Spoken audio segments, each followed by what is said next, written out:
Assalomu alaykum. Sizlar bilan mashhur o'z kanali AQShda 12 ming yil oldin yo'qolib ketgan bo'rilar qayta tiriltirildi. Kanalimizga obuna bo'ling va bitta like tugmachasini bosib qo'ying. AQShda 12 ming yildan ortiq vaqt avval yo'qolib ketgan bo'rilar tiriltirildi. Bu haqda The New York Times xabar berdi.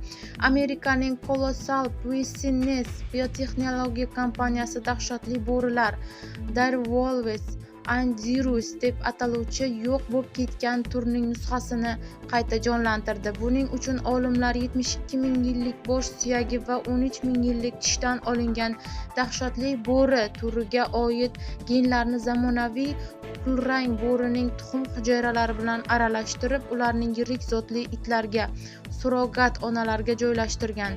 Genom tarixida 20 ta o'zgarish amalga oshirilgan. Bunda dahshatli bo'riga xos xususiyatlar, yirik tana, kuchli muskullar va oq jun asosiy e'tiborda bo'lgan.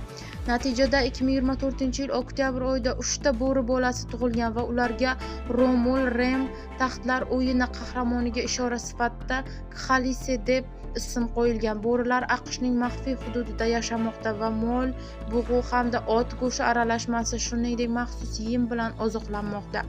Ular hozirgi eng yirik tirik qarindoshi kulrang bo'ridan taxminan 20-25% kattaroq. Voyaga yetgach esa ularning har biri 63,5 kilogrammdan yetishi kutilmoqda.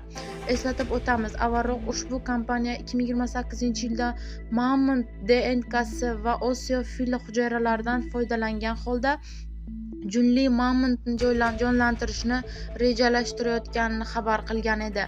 Mamontni abadiy muzlik sharoitida saqlab qolgan mamont bolasining DNKsi asosida Sugorat ona fil tug'ishi kerak bo'ladi. Loyiha uchun hozirgacha $435 million mablag' jalb qilingan. Shu bilan birga loyiha qiymati $10,2 milliard baholanmoqda.